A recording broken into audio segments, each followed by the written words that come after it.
Hello, good afternoon po sa ating lahat. For today's video nga po pala is gagawa po tayo ng Pandora bracelet. So, ito nga pala yung mga gagamitin po natin. So, itong nandito, ito guys, isa na po yan, spacer po yan. And then, itong tube, tube yan. Tsaka itong perlas na pitch. Perlas yan kasi pagka kiniskis po natin ito, napupulbos to tsaka pwede pa natin itong isunugin, hindi po siya mababago. So yan. And then ito maglalagay din ako ng mantra para mas may maganda. Tsaka itong pendant niya. Ayan. Ito pa isa. And then itong garter po natin. So ayan. So bago po yung gagawin, yan.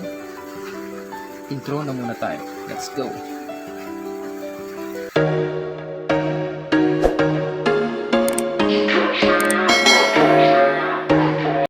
So ayun nga mga kaibigan, magsisimula na tayo. So start. Ito meron pala ako dito. Meron pala akong ginagamit na tanse dito para mas madaling ma-shoot ang mga perlas. So ayan, tulungan ko muna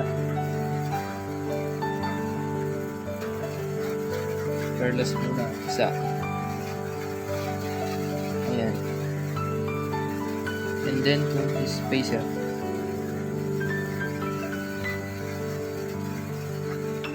Kasunod dyan is itong Pandora, itong tube.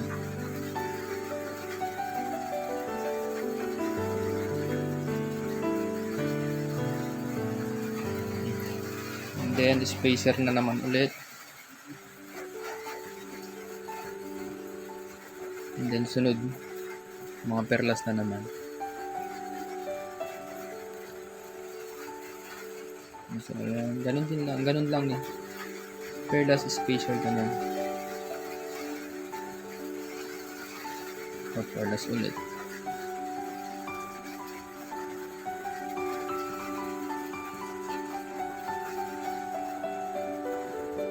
Bale dalawang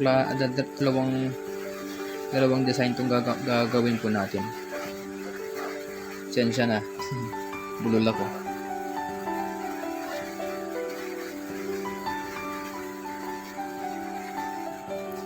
So ngayon guys, may bagyo dito sa amin.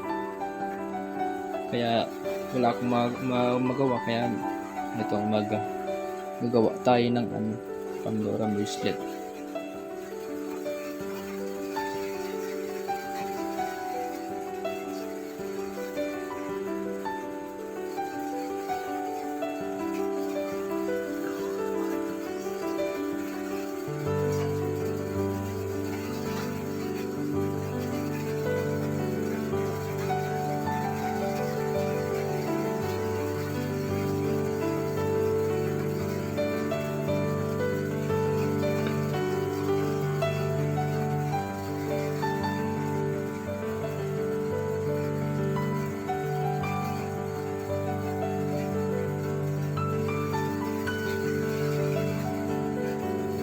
Sigahan lang natin to guys.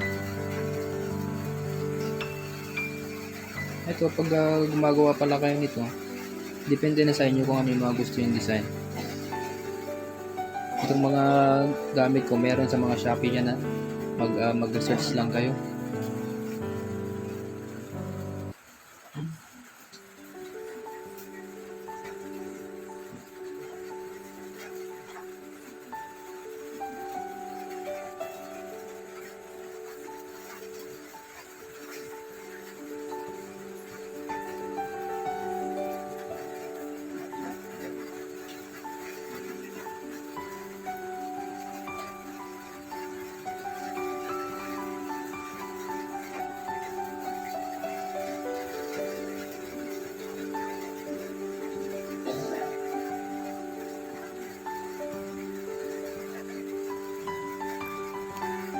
So yun, ito maglagay na tayo ng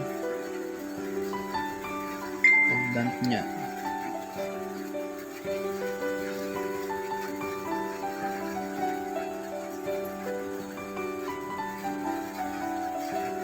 So, ayan na guys. Tapos na natin itong isa. Itali na natin. So, dapat make sure maganda yung pagkakatali niya guys ha.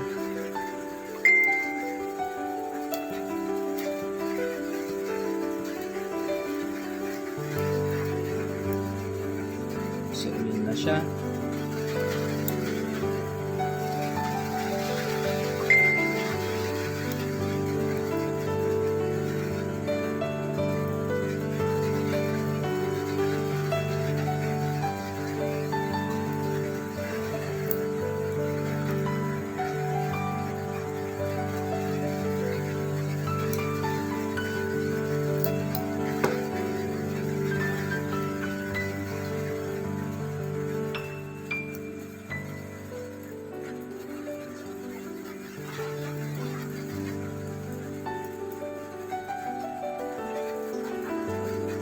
So, ayan guys.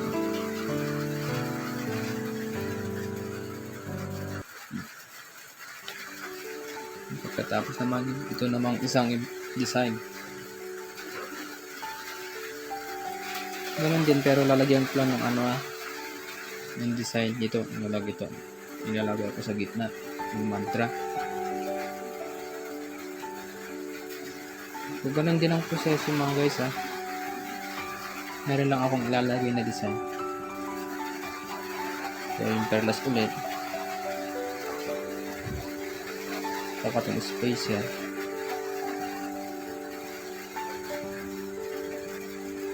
And then tube.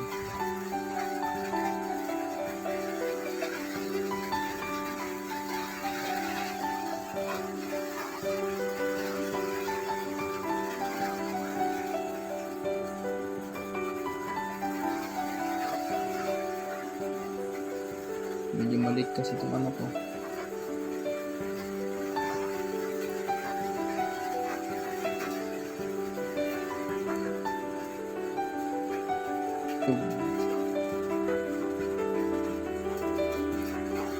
Spacer ulit.